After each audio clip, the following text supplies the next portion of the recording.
नमस्कार दोस्तों। आप सभी लोगों का इस नए वीडियो में स्वागत है।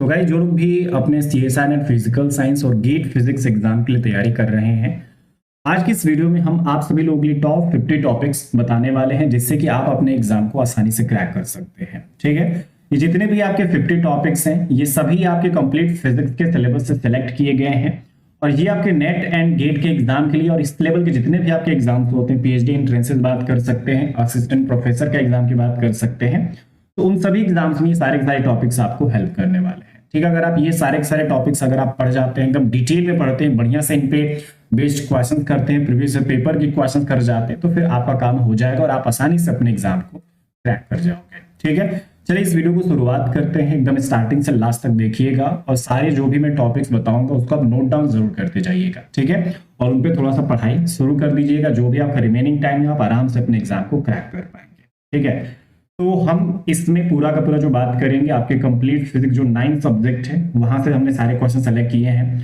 जैसे कि मैथमेटिकल फिजिक्स हो जाएगा, क्लासिकल मैकेनिक्स, आपका electromagnetic theory, quantum mechanics, thermodynamics and statistical physics, electronics, atomic and molecular physics, आपका फिर हो जाएगा condense physics and nuclear and particle physics. तो सभी हमने टॉपिक सेलेक्ट करे हैं और उसमें से हमने total top 50 most important topic select करे हैं गाइस। ठीक है, तो एक एक करके हम सब्जेक्ट वाइज बात करेंगे जिससे कि आपकी सारी हेल्प होती जाएगी और इसको नोट डाउन करते जाइएगा। सबसे पहले बात करें तो गाइस हमारे पास कॉन्टोर इंटीग्रेशन। ठीक है, कॉन्टोर इंटीग्रेशन आप सभी को पता है कि हमारे जो पेपर्स हैं सीएसआर नेट का अगर उठा के देखा जाए तो कॉन्टोर इंटीग्रेशन काफी आपका एक रिपीटेटिव टॉपिक है। ठीक है, कॉन्टोर इंटीग्रेशन के साथ ही साथ आप बात करें तो जो भी आप रेसिड्यूज फाइंड आउट करते हैं, रेसिड्यूज जैसे कि आपका सिंपल पोल पे, डबल पोल पे, ट्रिपल पोल पे, मतलब सेकेंड ऑर्डर, थर्ड ऑर्डर, जितने भी टाइप के आपके पोल हो जाते हैं उस पे आप रेसिड्यूज कैसे फाइंड आउट करते हैं। कई बार ऐसे भी क्वेश्चन आ चुके हैं, जैसे कि गेट के लेवल की बात करी तो वहां पे आपके पास पोल भी पूछे गए हैं। ठीक है, तो कॉन्टोर इंटीग्रेशन में रेसिड्यूज, कॉन्टोर इंटीग्रेशन जैसे आपका यूनिट सर्किल टाइप का जो आप इंटीग्रेशन कर रहे होते वो तो आप करेंगे ही, रेसिड्यूज देखेंगे, आपके अलग अलग पोल्स पे आप रेसिड्यू कैसे फाइंड आउट करते हैं, ये सारी चीजें भी आप साथ ही साथ देखेंगे। ठीक है, इंपॉर्टेंट रहेगा। और सबसे इंपॉर्टेंट चीज यहाँ पे ये रहेगी कि आपको अगर कॉन्टोर इंटीग्रेशन जानना है तो उसके लिए आपको बढ़िया से इंटीग्रेशन भी आने चाहिए। ठीक है, अगर हम इससे आगे बढ़े उससे पहले मैं आपको कुछ चीजें बताता हूं जो कि आपको सबसे पहले कर लेना अगर आप अपना एग्जाम क्रैक करना चाहते हैं तो। ठीक है, सबसे पहली चीज क्या है, वो है आपका इंटीग्रेशन। दूसरा आपके पास क्या है, डिफरेंशिएशन।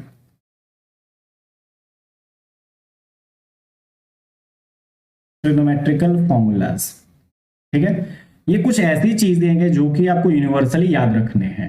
इंटीग्रेशन आपको करने आना चाहिए। इंटीग्रेशन आपके कई तरीके के होते हैं। इंटीग्रेशन में आप देखेंगे कि आपको अलजेब्रिक, ट्रिग्नोमेट्रिकल, एक्सपोनेंशियल, लॉगरिथमिक, आपके कई तरीके की ऐसी चीजें देखने को मिलती है जिसमें कि हम कई बार कंफ्यूज भी हो जाते हैं। तो अगर आप हो सके तो अपने सिलेबस पे जाने से पहले इंटीग्रेशन पे थोड़ा सा फोकस कर लीजिए, क्योंकि इंटीग्रेशन आपके सिलेबस के लिए बहुत ज्यादा इंपॉर्टेंट है, आपको कई जगह यूज करना पड़ता है। ठीक है, उसके बाद बात करें तो डिफरेंशिएशन। डिफरेंशिएशन भी आप सभी लोगों के लिए काफी इंपॉर्टेंट टॉपिक है। उसके बाद जो भी आपके ट्रिग्नोमेट्रिकल फॉर्मूलाज होते हैं, आप देखते हैं ना, साइन से रिलेटेड, कॉस से रिलेटेड, एक्सपोनेंशियल, टैन, कॉट, बहुत सारे ऐसे रिलेशंस होते हैं जो कि हमें डायरेक्टली अगर हम उसका एक्सपेंशन जानते रहते हैं तो हम आराम से क्वेश्चन को कर जाते हैं। तो ये सब चीजों पे थोड़ा सा फोकस करना पड़ेगा, तभी आप आगे थोड़ा सा बढ़िया कर पाएंगे गाइस। ठीक है, नेक्स्ट हम टॉपिक की तरफ आते हैं तो हमारे पास है टेलर्स थ्योरम। ठीक है, अब देखिए टेलर्स थ्योरम आपका जो भी complex function of complex variable जो आप पढ़ रहे होते हैं, इसमें आप देखते हैं 2 टॉपिक्स आपको देखने को मिलते हैं। एक आपका होता है टेलर्स सीरीज और एक आपका होता है लॉरेंट सीरीज। लेकिन कई बार जो ज्यादा रिपीटेटिव है वो आपका टेलर्स सीरीज है। ठीक है ना, मतलब टेलर्स थ्योरम पे आपके कई बार क्वेश्चंस आए हैं। तो इसमें आप जो क्वेश्चन देखते हैं वो आप देखते हैं कि एक्स स्क्वायर का कोफिशिएंट, एक्स क्यू का कोफिशिएंट, या फिर जो टेलर्स सीरीज होती है उसके कुछ आपके टर्म्स, सेलेक्टेड टर्म्स आपको बताने होते हैं। बोल देता है कि 4 टर्म्स आपके स्टार्टिंग वाले बताने हैं, 5 टर्म्स आपको स्टार्टिंग वाले बताने। ये सारी चीजें आपको इस टॉपिक से रिलेटेड देखने को मिल जाती है। ठीक है, तो थोड़ा सा हो सके तो आपके टेलर्स थ्योरम और साथ ही साथ अगर आप टाइम लगाना चाहे तो लॉरेंट सीरीज भी जरूर पढ़ लीजिएगा। ठीक है, बढ़िया रहेगा आपके लिए। उसके बाद नेक्स्ट टॉपिक अगर बात करते हैं गाइस हमारे पास, तो वो है आपका डिफरेंशियल इक्वेशन। अब डिफरेंशियल इक्वेशन आप ये एक तरीके से ध्यान रखिएगा कि डिफरेंशियल इक्वेशन आपके दोनों, जैसे कि आप जो linear differential equation first order type का और सेकेंड ऑर्डर टाइप का जो देखते हैं वो सब कुछ आपके लिए इंपॉर्टेंट है। और वो जो भी आपके डिफरेंशियल इक्वेशन है उन सब में ना वो जो बाउंड्री कंडीशन होते हैं वो थोड़े से ज्यादा इंपॉर्टेंट हो जाते हैं। देखते हैं हर बार बाउंड्री कंडीशन कुछ ना कुछ देके आपको जरूर पूछा जाता है एक ना एक क्वेश्चन। ठीक है, तो आप हर बार देखेंगे, हर जगह आपको डिफरेंशियल इक्वेशन पे क्वेश्चन देखने को जरूर मिल जाता है। ठीक है, उसके बाद बात करें तो गाइस हमारे पास फोरियर एंड लैप्लास ट्रांसफॉर्म भी बहुत इंपॉर्टेंट चीजें होती हैं, बहुत ज्यादा इस पर क्वेश्चन आ चुके हैं। फोरियर ट्रांसफॉर्म आपका जो इंटीग्रेशन होता है कैसे सॉल्व करा जाता है, तो फोरियर ट्रांसफॉर्म में तो आप देखते हैं भाई सिंपल सी बात है, यहाँ पे इंटीग्रेशन बहुत बड़े लेवल का यूज किया जाता है। ठीक है, उसके बाद जो आपका लैप्लास ट्रांसफॉर्म होता है तो इसका जो जनरल फॉर्मूला होता है इंटीग्रेशन करने वाला, और साथ ही साथ इसके कुछ इंपॉर्टेंट फॉर्मूलाज भी होते हैं जो डायरेक्टली आपको क्वेश्चन देखने को मिलता है। टी स्क्वायर हो गया, साइन हाइपरबोलिक एटी हो गया, कॉस हाइपरबोलिक एटी हो गया, उन सब के डायरेक्टली फॉर्मूलाज होते हैं। अगर आप जानते हैं वो सारे के सारे इंपॉर्टेंट फॉर्मूलाज तो जरूर आप ध्यान दीजिए, उस पर क्वेश्चन आपको मिल चुके हैं, देखने को आ चुके हैं। ठीक है, और उसके बाद साथ ही साथ आप इसका इनवर्स लैप्लास ट्रांसफॉर्म भी आप जरूर देख लीजिएगा। वैसे तो हम जानते हैं कि अगर मैं लैप्लास ट्रांसफॉर्म का जो भी आंसर लेके आता हूं, जो भी हम एफ लेके आते हैं, तो उसी एफ एस से हमारे एफ एस का यूज करके एक एफ एक्स हम निकालते हैं, जिससे कि हम अपना लैप्लास इनवर्स ट्रांसफॉर्म हम वहां पे यूज करते हैं। ठीक है, जैसे कि आप देखते हैं कि हमारे पास शुरू में एफ एक्स दिया रहता है तो हम उसका यूज करके एफ एस निकालते हैं। तो ये आपका मान लीजिए ट्रांसफॉर्म हुआ है, लेकिन अपना जब पहले से ही ट्रांसफॉर्म हो चुका है, मान लीजिए ये आपका एफ एस है, तो मैं इसका यूज करके ना सिंपली एफ एक्स भी निकाल सकता हूं। तो इसके लिए हमें इनवर्स ट्रांसफॉर्म की जरूरत पड़ती है। तो अपना लैप्लास ट्रांसफॉर्म और अपना इनवर्स लैप्लास ट्रांसफॉर्म भी इंपॉर्टेंट है, ये जरूर ध्यान रखना है। उसके बाद आप अगर थोड़ा सा आ जाए न्यूमेरिकल एनालिसिस में गए, तो हमारे पास जो न्यूमेरिकल एनालिसिस में जो ज्यादा से ज्यादा रिपीट होने वाला जो टॉपिक है वो है आपके पास Newton Raphson method. Newton Raphson method से कई बार क्वेश्चन मिल जाएंगे आपके। जो सिंपली बात करी जाए ना न्यूमेरिकल इंटीग्रेशन, जिसमें कि आपका ट्रापेजॉइडल रूल आ जाता है, सिम्पसन का 1/3 और आपका 3/8 आपका जो भी रूल होता है, इसमें आपको इंटीग्रेशंस करने होते हैं, और ये सारे इसके सारे आपके क्वेश्चन जरूर मिलेंगे और आपको 5 नंबर हमेशा दिला देंगे। तो ये आप जरूर ध्यान रखिएगा।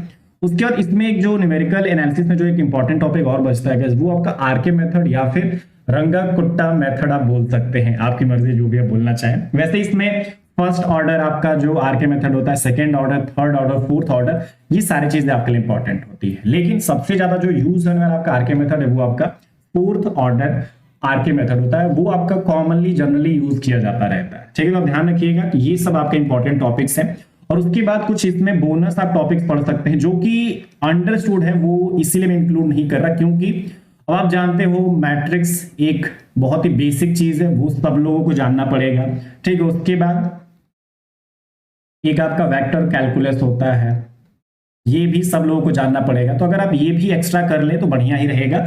वैसे ये सब टॉपिक्स आपके अंडरस्टूड है, ठीक है, तो ये हर बार बताने की जरूरत नहीं पड़ती, ये सब टॉपिक्स सभी लोग पढ़ते हैं। ठीक है, तो ये तो कुछ जो एक्स्ट्रा में टॉपिक बता रहे इस पे आपको ज्यादा फोकस करना है, लेकिन ये जो एक्स्ट्रा टॉपिक मैं बता रहा हूँ ये तो आपका कंपल्सरी ही है। ठीक है, क्योंकि अगर आप ये जानते रहेंगे थोड़ा सा आपको कॉन्फिडेंस तभी आता है। तो ये सब टॉपिक्स भी आपको पढ़ने हैं, लेकिन ये सब ज्यादा इंपॉर्टेंट है, इस पे ज्यादा क्वेश्चन देखने को मिलते हैं। ठीक है, तो ये तो हो गया आपका मैथमेटिकल फिजिक्स।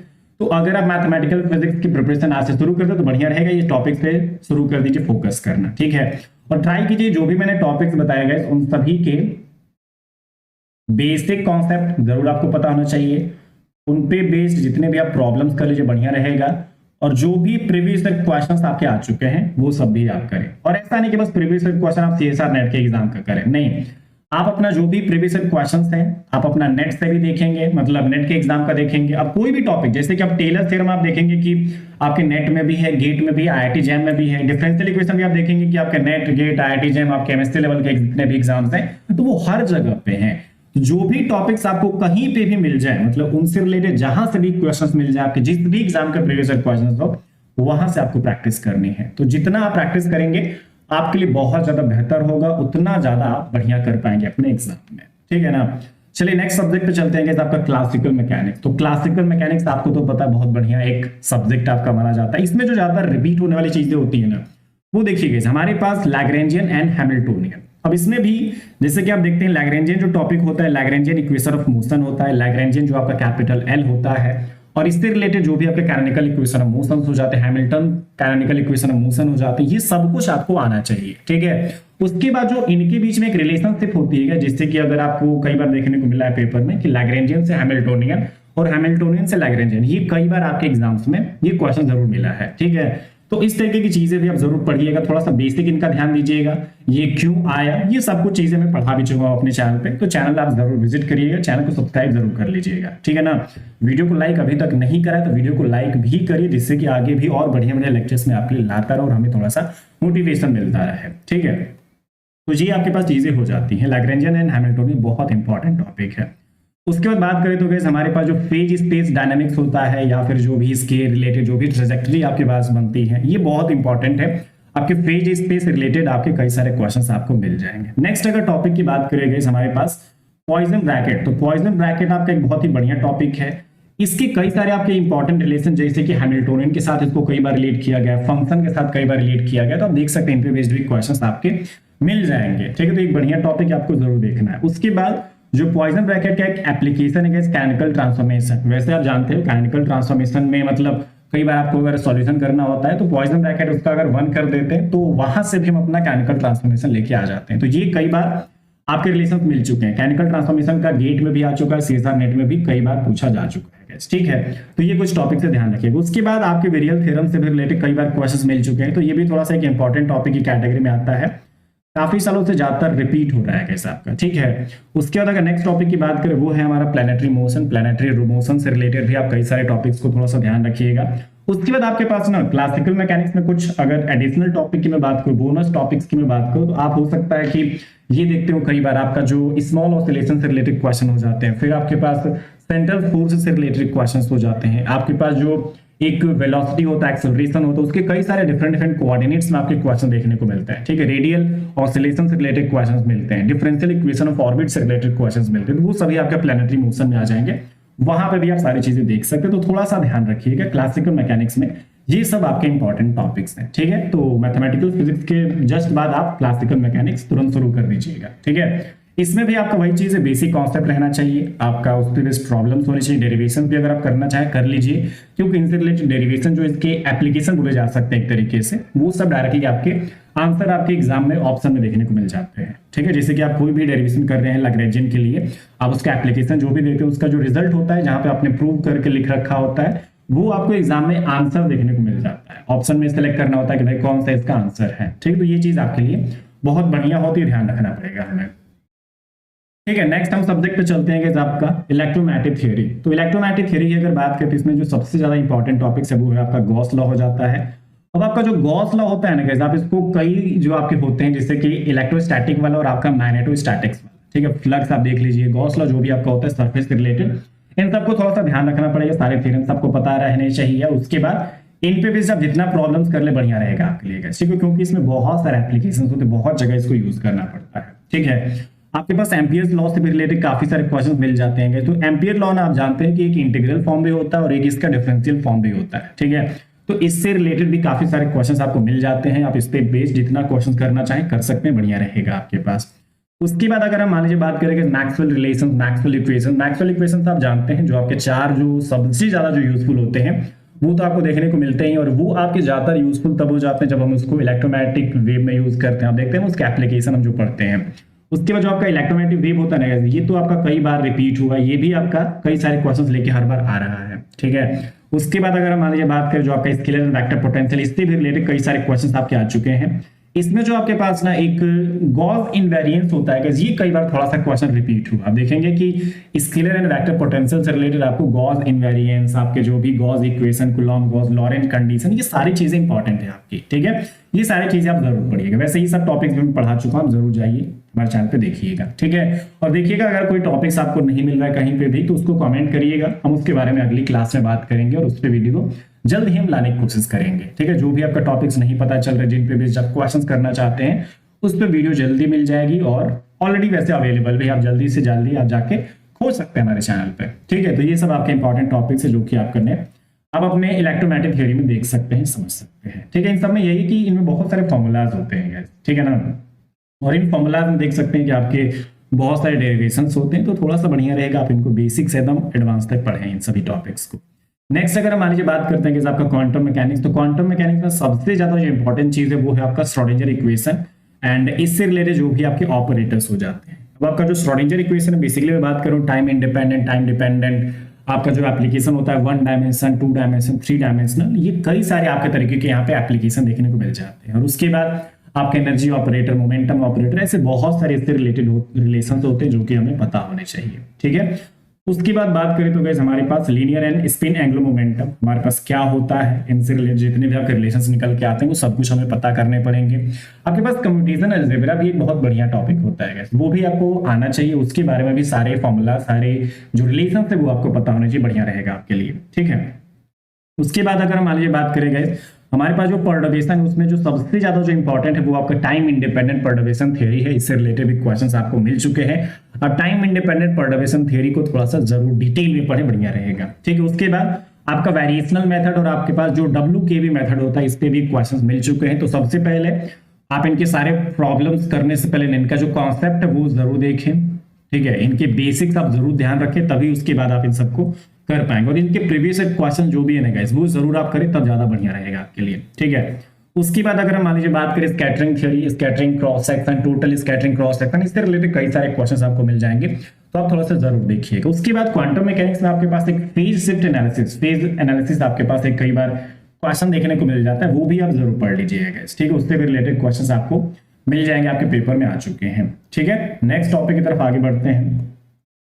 नेक्स्ट हमारे पास इलेक्ट्रॉनिक्स। इलेक्ट्रॉनिक्स में अगर बेसिकली बात करेंगे तो इलेक्ट्रॉनिक्स में आपके जो इंपॉर्टेंट टॉपिक्स है वो है आपका ऑपरेशनल एम्पलीफायर। अब सबसे पहले ऑपरेशनल एम्पलीफायर में आप देख सकते हैं, सबसे पहले तो इसका टाइप आप पढ़ेंगे, फिर उसके जो भी प्रॉपर्टीज, फिर इसके एप्लीकेशन में आप देखेंगे ना कि कोई भी आपके पास अगर एक इनपुट वेव दे रहा हूं तो इस वाले एम्पलीफायर में मतलब ऑप एम्प में जाने के बाद उसका जो आउटपुट होगा वो कैसा वेव हमें प्राप्त होता है, वो सब भी आपके ऑपरेशनल एम्पलीफायर में कई बार क्वेश्चंस पूछे जा चुके हैं। ठीक है, उसके बाद बात करें तो हमारे पास BJT एंड FET मतलब कि बाइपोलर जंक्शन ट्रांजिस्टर और आपके पास फील्ड इफेक्ट ट्रांजिस्टर, इनसे रिलेटेड भी आपके कई सारे क्वेश्चंस मिल चुके हैं।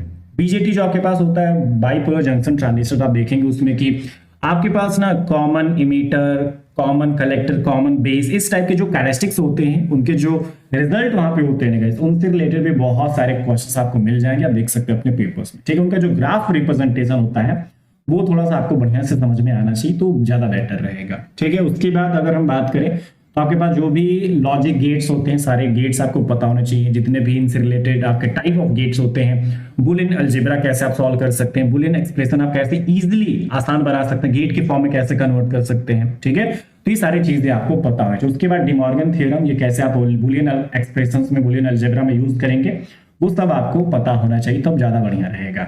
उसके बाद बात करें तो गाइस हमारे पास काउंटर्स हो जाते हैं, रजिस्टर्स हो जाते हैं, इन पे भी बेस्ड कई सारे क्वेश्चंस आपको मिल जाएंगे, तो ये थोड़ा सा एक बढ़िया टॉपिक है, ये पढ़ना है आपको। ठीक है, उसके बाद हमारे कन्वर्टर्स भी होते हैं, मतलब कि analogue to digital, digital to analogue converters होते हैं, जिस पे बेस्ड आपको क्वेश्चंस मिल जाएंगे। थोड़ा सा इनको बेसिक आपका जरूर पता होना चाहिए। वैसे तो कोई भी मैं टॉपिक बता रहा हूं उसका बेसिक आप जरूर पढ़िए, उसके बाद ही आप अपने क्वेश्चंस पे जा सकते हैं। ठीक है, बेसिक्स करें, डेरिवेशन मतलब एप्लीकेशन आप इसका जरूर करें, बढ़िया रहेगा आपके लिए।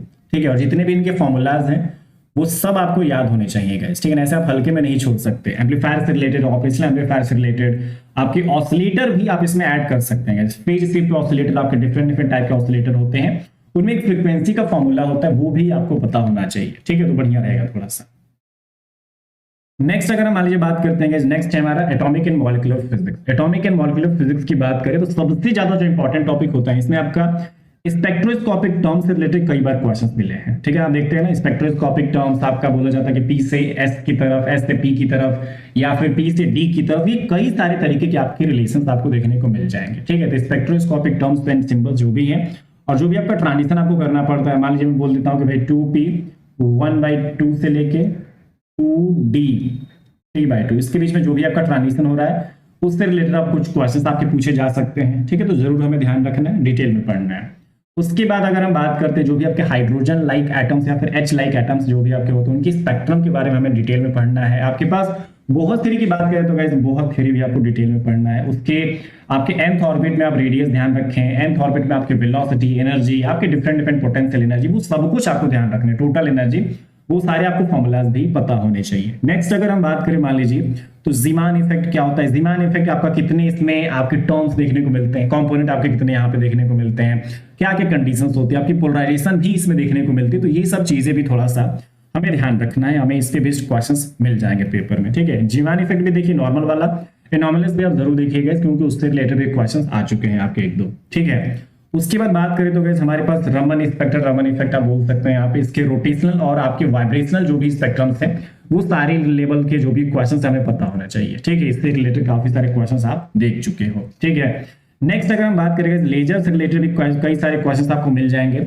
आपके पास जो ए एंड बी कोफिशिएंट है, मतलब आइंस्टाइन के जो कोफिशिएंट्स है उनसे रिलेटेड भी आपको क्वेश्चंस मिल जाएंगे। आप देखेंगे कि जो 4 लेवल लेजर है, 3 लेवल लेजर है, इन सब में आपका 1 से 2 तक, 2 से 3 तक, ये कई सारे यहाँ पे जो स्पॉन्टेनियस आपके पास रेडिएशन यहाँ पे जो चीजें होती हैं उस सब के बारे में थोड़ा सा हमें आइडिया होना ही चाहिए, ठीक है। आपके किस तरीके से लेजर फॉर्म होते हैं, कौन कौन से आपके लेजर अवेलेबल हैं, किन पे बेस्ड हमारे क्वेश्चन आ चुके हैं, वो सब कुछ आपको थोड़ा सा ध्यान रखना पड़ेगा, ठीक है। तो ये सारी चीजें हैं हमें अपने लेजर से रिलेटेड भी पता होनी चाहिए। नेक्स्ट अगर हम मान लीजिए बात करते हैं कि आपका कंडेंस मैटर फिजिक्स, तो कंडेंस मैटर फिजिक्स में सबसे पहले अगर बात करी जाए ना गाइस तो वो आपका ब्रैग्स लॉ हो जाता है। आपका इंटरप्लेनर स्पेसिंग, मतलब कि सिंपल सा मतलब है कि हमें क्रिस्टल स्ट्रक्चर के बारे में थोड़ा बहुत जानकारी होना चाहिए। इंटरप्लेनर स्पेसिंग, ब्रैग्स लॉ कैसे हम रिलेट कर सकते हैं वो सब कुछ आपको फॉर्मूला पता होना चाहिए। उसके बाद आपका क्यूबिक, टेट्रागोनल, आपके पास इस तरीके के भी कई सारे क्वेश्चन पहले पूछे जा चुके हैं, ठीक है। उसके बाद आपके पास रेसिप्रोकल लैटिस भी एक बहुत बढ़िया टॉपिक है, इससे रिलेटेड क्वेश्चन पूछे जा चुके हैं। आपके मतलब सिंपल से जो लैटिस है, ए vector, B vector, C vector दे दिया जाता है और बोला जाता है कि भाई इसका रेसिप्रोकल लैटिस आप बताइए, तो इससे रिलेटेड क्वेश्चन आ चुके हैं आपके पास। उसके बाद हमारे पास जो हीट कैपेसिटी है उसका अपने टेम्परेचर टी पे कैसे डिपेंडेंस है, इससे रिलेटेड भी एक दो क्वेश्चन जरूर मिल चुके हैं आपको, तो ये भी थोड़ा सा हमें पढ़ना है गाइस। नेक्स्ट अगर हम बात करते हैं तो मान लीजिए हमारे पास जो फर्मी डिस्ट्रीब्यूशन है उस पर भी कई सारे क्वेश्चंस आपको मिल जाएंगे, तो ये भी थोड़ा सा डिटेल में हमें पढ़ना है। इफेक्टिव मास एक बहुत बढ़िया टॉपिक है गाइस। इफेक्टिव मास का पूरा एप्लीकेशन आपको पढ़ना है, ठीक है। इसके कई सारे एप्लीकेशन और इस पे बेस्ड जितना आप क्वेश्चंस हैं वो सब कुछ आपको कर जाना, और इफेक्टिव मास से रिलेटेड ना बहुत सारे पीवाईक्यूज आपको मिल जाएंगे, ठीक है। इफेक्टिव मास का आप देखेंगे कि आपके पास एक टेंसर फॉर्म भी होता है, तो वो भी हमें पता होना चाहिए। एनर्जी का फॉर्म, वेव वेक्टर का रिलेशन, वो सब कुछ हमें ध्यान रखना है, तब जाके आपका इफेक्टिव मास हो पाएगा। नेक्स्ट अगर मान लीजिए बात करते हैं यहाँ पे सुपर कंडक्टिविटी भी एक बहुत बढ़िया टॉपिक है। सुपर कंडक्टिविटी हमें पढ़ना है, इसके बारे में डिटेल में थोड़ा सा पढ़ना है। इसके कई सारे एप्लीकेशन है जिसपे बेस्ड आपके क्वेश्चंस हमेशा देखने को मिलते हैं, ठीक है। नेक्स्ट अगर मान लीजिए बात करते हैं आपके पास हॉल इफेक्ट में आप हॉल वोल्टेज, हॉल कोफिशिएंट, आपके जो भी रिलेशंस होते हैं, आपके सेमीकंडक्टर्स में भी कई सारे इसके रिलेशंस है, वो सब भी हमें पता होना चाहिए, ठीक है। तो इससे रिलेटेड जितना आप रिलेशन याद रखिए, उस रिलेशन पे भी कई सारे क्वेश्चन मिल चुके हैं, तो इसीलिए जो हॉल इफेक्ट है पूरा का पूरा आपको पढ़ना है, उससे रिलेटेड कई सारे क्वेश्चंस आप करिए और प्रीवियस पेपर उठा के देखिए, आपको अपने सारे क्वेश्चंस मिल जाएंगे, ठीक है। नेक्स्ट हम बात करते हैं कि आपके पास थर्मोडायनेमिक्स एंड स्टैटिस्टिक्स या फिर स्टैटिस्टिकल फिजिक्स के बारे में बात करें तो यहाँ पे मैक्सवेल रिलेशन आप जानते हैं कि थर्मोडायनेमिक्स में बहुत इंपॉर्टेंट होता है। आपके पास first law of thermodynamics, second law of thermodynamics, entropy से रिलेटेड जितने भी रिलेशंस हैं, आप जितने भी टाइप के प्रोसेस होते हैं, आपने थर्मोडायनेमिक प्रोसेसेस का नाम सुना होगा, उनको जरूर ध्यान से पढ़िएगा, क्योंकि अगर आप उन प्रोसेस को समझ जाते हैं तो बहुत सारी ऐसी कंडीशंस होती है जो कि आप अपने अप्लाई कर सकते हैं, जो अपना फर्स्ट लॉ ऑफ थर्मोडायनेमिक्स है, सेकंड लॉ ऑफ थर्मोडायनेमिक्स में, ठीक है, बढ़िया रहेगा। उसके बाद कैनोनिकल एंड पार्टीशन फंक्शन भी एक बहुत ही बढ़िया टॉपिक है। एनर्जी, आपकी रीजनरेसिव, इनसे रिलेटेड क्वेश्चंस आपके बहुत सारे मिल चुके हैं, आपने देखा होगा आपके पेपर में आ चुके हैं, ठीक है। कैनोनिकल आपके फंक्शन जो भी आपके पास है, इस टाइप के क्वेश्चंस भी आपको मिल जाएंगे आपके। और ये पार्टीशन फंक्शन है, कई बार आपको एनर्जी लेवल्स दिए जाते हैं, डिजनरेसी कई बार ऐसे इंट्रोड्यूस किए जाते हैं और वहां पे आपको पार्टीशन फंक्शन कैलकुलेट करना होता है। और आपका जो पार्टीशन फंक्शन होता है उसको कई सारे पोटेंशियल के साथ, थर्मोडायनेमिक पोटेंशियल के साथ भी रिलेट किया जाता है गाइस, ठीक है। तो हमें ध्यान रखना है थर्मोडायनेमिक पोटेंशियल भी हमें पढ़ना है, जो कि बहुत ही बढ़िया टॉपिक है, ठीक है ना। आप देखते हो कि हमारे पास जो थर्मोडायनेमिक पोटेंशियल्स होते हैं उनसे रिलेटेड बहुत सारे रिलेशंस कई बार पूछे जा चुके हैं, ठीक है। नेक्स्ट अगर हम बात करते हैं मान लीजिए गाइस यहाँ पे मैक्सवेल बोल्ट्जमैन और जो आपके बोस-आइंस्टाइन डिस्ट्रीब्यूशन है, इनसे रिलेटेड भी आप जरूर क्वेश्चन को करें। आपके पास प्रोबेबिलिटी, किसी भी एक पार्टिकल की प्रोबेबिलिटी, मतलब ऑक्यूपाई होने की, और एक आपका अनऑक्यूपाई होने की प्रोबेबिलिटी, इस टाइप के भी क्वेश्चन एक दो मिल जाएंगे। और आपके डायरेक्टली तो क्वेश्चंस ही पहले मतलब जो बने हैं वो आपके फॉर्मूला बेस्ड ही है, ठीक है। तो मेमोरी में बेस्ड आपके बहुत सारे ऐसे क्वेश्चंस मिल जाएंगे जो कि आपके दिमाग में फॉर्मूलाज अगर रहेंगे तो बढ़िया रहेगा। तो जितना हो सके फॉर्मूलाज याद कीजिए, प्रैक्टिस कीजिए और बेसिक कॉन्सेप्ट क्लियर कीजिए थोड़ा सा, ठीक है। नेक्स्ट अगर हम बात करते हैं मान लीजिए यहाँ पे first and second order phase transition, ठीक है। तो ये जो फेज ट्रांजिशन होते हैं ये भी आपके कई सारे इंपॉर्टेंट टॉपिक्स लेके आ जाते हैं, आप इनको थोड़ा सा जरूर ध्यान रखिएगा, ठीक है। तो ये थे आपके थर्मोडायनामिक्स एंड स्टैटिस्टिकल फिजिक्स के क्वेश्चंस गाइस। नेक्स्ट हम बात करते हैं और हमारा लास्ट जो सब्जेक्ट है वो है हमारा न्यूक्लियर एंड पार्टिकल फिजिक्स। अगर हम न्यूक्लियर एंड पार्टिकल फिजिक्स की बात करें तो ये क्या होता है कि इसमें जो सबसे ज्यादा जो इंपॉर्टेंट टॉपिक्स हैं वो आपके लिक्विड ड्रॉप मॉडल एंड जो सेल मॉडल है, इस पे तो आपके कई सारे क्वेश्चन मिल चुके हैं। और सबसे ज्यादा जो आपका लिक्विड ड्रॉप मॉडल है उसमें आप देखते हैं कि जो आपका एक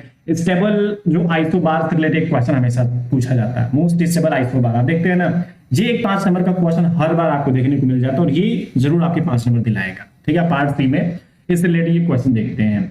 उसके बाद न्यूट्रॉन प्रॉब्लम आपको कई सारे देखने को मिल जाते हैं, तो ये सब भी थोड़ा सा हमें पढ़ना है। आपके पास न्यूक्लियर रिएक्शन के जितने भी टाइप्स होते हैं ये सब कुछ आपको पता होना चाहिए। क्यू वैल्यू क्या होती है, आपकी अलग अलग तरीके की एनर्जी कैसे ऑब्जर्व होती है, कैसे आपकी एनर्जी बाहर रिलीज होती है, ये सारा कॉन्सेप्ट हमें पता होना चाहिए। ठीक है, उसके बाद अगर हम बात करें तो गाइस हमारे पास क्वार्क मॉडल भी काफी एक इंपॉर्टेंट चीज होती है। उसके बाद अब पार्टिकल फिजिक्स में ना जो आपका एलिमेंट्री पार्टिकल होता है उसको तो बढ़िया से डिटेल में पढ़िए। ठीक है ना, सभी जो आपके एलिमेंट्री पार्टिकल्स हैं उन सब का जो रिएक्शन होता है, कैसे वो प्रोड्यूस किए जा सकते हैं, कैसे वो डिके करे जाते हैं, वो सब कुछ आपको पता होना चाहिए। ठीक है, उनका कंजर्वेशन ऑफ इंटरैक्शन, दो अगर आपके एलिमेंट्री पार्टिकल्स उनको अगर इंटरैक्ट कराते हैं तो कैसे वहां पे उनका रिजल्ट कैसे मिल रहा होगा, वो कंजर्व है कि नहीं है, conservation of mass, conservation of energy, conservation of charges, तो बहुत सारी ऐसी चीजें हैं जो कि हमें ध्यान रखना पड़ता है। ठीक है, conservation of isospin, conservation of strangeness, तो ऐसे आप क्वेश्चन देख सकते हैं, आपको हर बार जरूर मिलते हैं। ठीक है, तो ये कुछ आपके इंपॉर्टेंट टॉपिक्स थे, टॉप 50 टॉपिक्स हैं जो कि आपको हमेशा पढ़ने हैं